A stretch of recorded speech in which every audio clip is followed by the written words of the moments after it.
Viral জিনিস বানাচ্ছি, একটু তো সুন্দর করে বানাতেই হবে। আর আলহামদুলিল্লাহ দেখতে যেমন সুন্দর হয়েছে, মাশাআল্লাহ খেতে কিন্তু দারুণ মজা লেগেছে।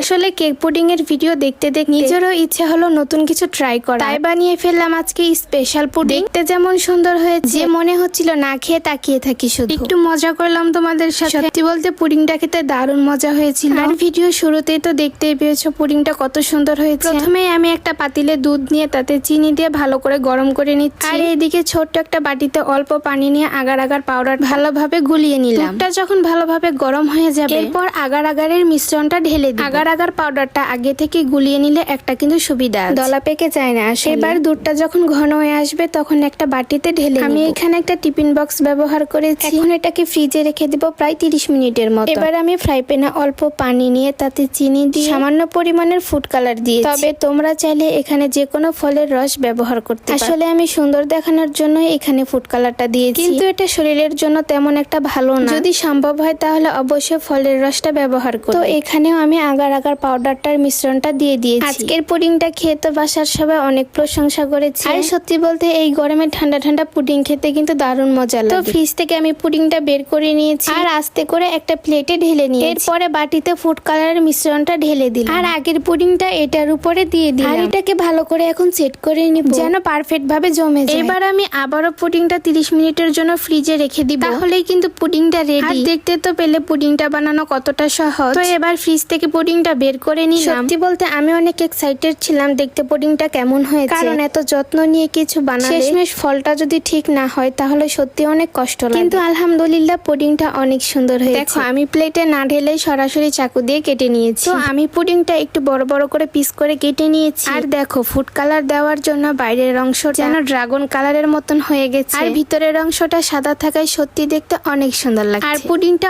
অনেক সফট হয়েছে। যাই হোক, তোমাদের কাছে পুডিং এর রেসিপিটা কেমন লাগলো অবশ্যই কমেন্ট করে কিন্তু জানিও। তো ভিডিওটা এখানেই শেষ করছি, দেখা হবে নেক্সট কোনো ভিডিও। সবাই ভালো থাকবা, সুস্থ থাকবা, আল্লাহ হাফেজ সবাই, টাটা বাই বাই।